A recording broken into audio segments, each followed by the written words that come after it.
最近感觉啊，沈阳不仅物价比三亚低很多，就连水电费都要比三亚便宜不少，每个月水电费都可以省下不少钱。大家看一下我在三亚的这个水电费账单，一个月是300多块钱，然后在沈阳呢，半个月水加电只花了60多块钱。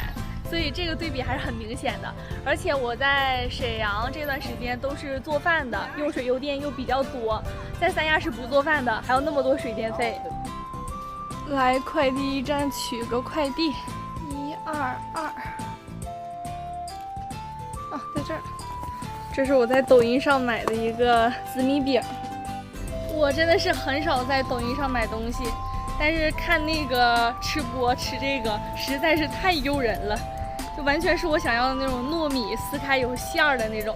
然后我就花11块钱买了一盒，不知道好不好吃，回家尝一尝去。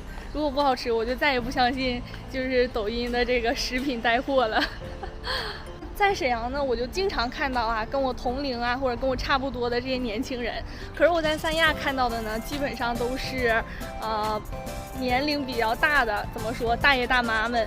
而且呢，你会感觉到一个明显的地域风格的差别，就是沈阳人非常的自来熟。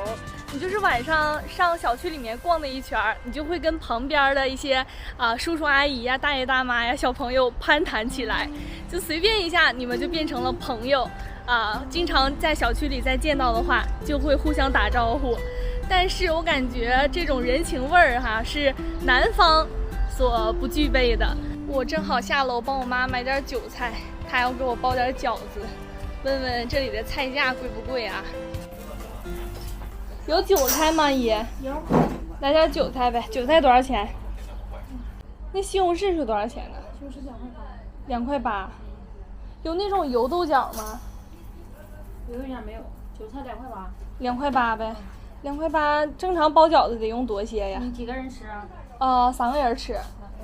抓点。绑的绑有点小。行。素馅肉馅的那个？跟2掺的。这是新的韭菜吗？新的。行。4块钱。4块钱，好的。沈阳果真是菜价都要比三亚便宜很多啊！我记得很清楚，三亚的西红柿是卖4块钱，韭菜不记得啊，但是那个油豆角，我记得上回买也就是5块钱左右吧。三亚到了冬天，油豆角都要卖到12块钱左右。而且呢，因为沈阳特别有人情味儿嘛，每一次你买的东西基本上都会给你抹零，或者说你要的少的话都会送给你。比如说刚才买这个也4块2，这就是说你4块钱吧。但是可能在南方的一些城市，就是几毛钱、几分钱也是必须要的。到家了，看我妈和的这个肉馅儿，要给我包饺子。打开尝一根，这可是我们童年时候的回忆。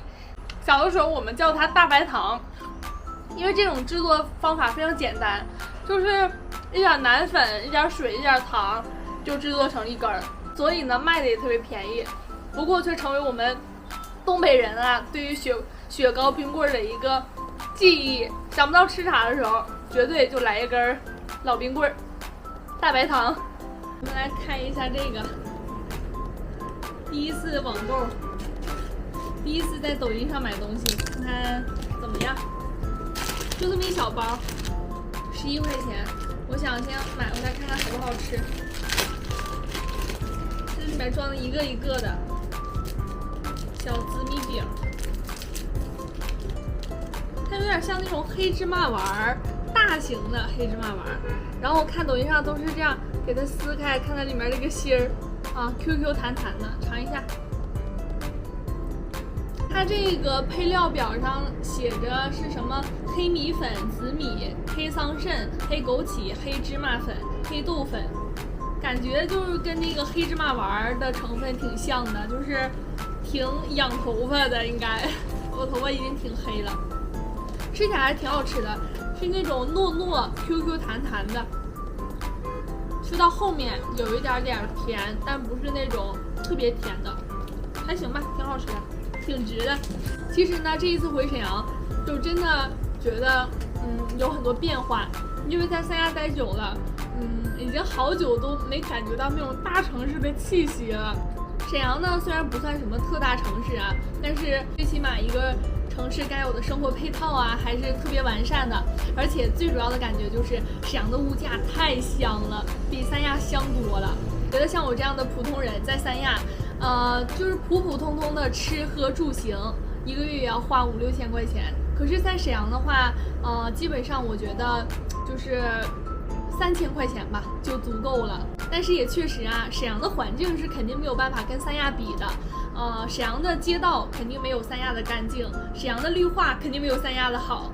三亚有海，沈阳也没有海，是吧？咱们说有利肯定就有弊嘛。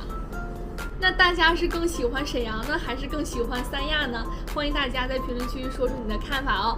好了，我是二鸟，这就是本期视频的全部内容啦。我妈在包饺子，我去帮她包饺子了，拜拜。